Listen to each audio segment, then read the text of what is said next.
नमस्कार शेतकरी बांधवांनो, सकाळच्या बातमीपत्रात तुमचं मनपूर्वक स्वागत आहे। आपण जर चॅनलवर नवीन असाल तर चॅनल सबस्क्राइब करून बेल आयकॉन दाबा, म्हणजेच तुम्हाला नवनवीन शेतीविषयक बातम्या पाहायला मिळतील।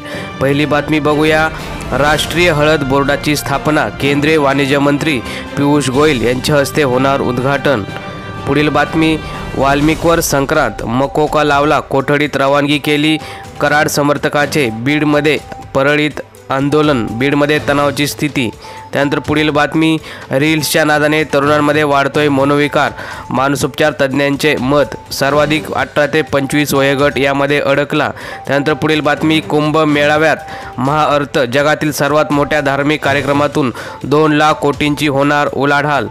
त्यानंतर पुढील बातमी। मतदारसंघाची 42 मतदारसंघात होणार फेरपडताळणी, लवकरच ठरणार वेळापत्रक, मुख्य निवडणूक अधिकाऱ्यांची माहिती। त्यानंतर पुढील बातमी। स्वाधार योजनेला विविध अडथळे, वसतिगृहासाठी अर्जच करता येत नाही। वसतिगृह मिळवण्यासाठी ही योजना आहे, परंतु याच्यासाठी अनेक अटी असल्याने याचा फायदा विद्यार्थ्यांना मिळत दिसत नाही।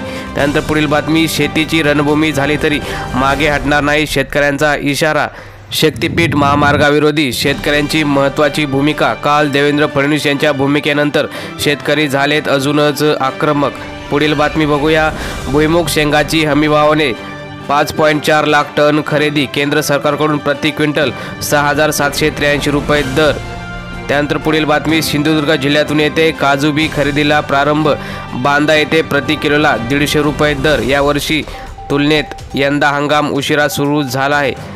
तर शेतकरी बांधवांनो, ह्या होत्या आजच्या झटपट आणि महत्त्वाच्या बातम्या। धन्यवाद। जय जवान जय किसान।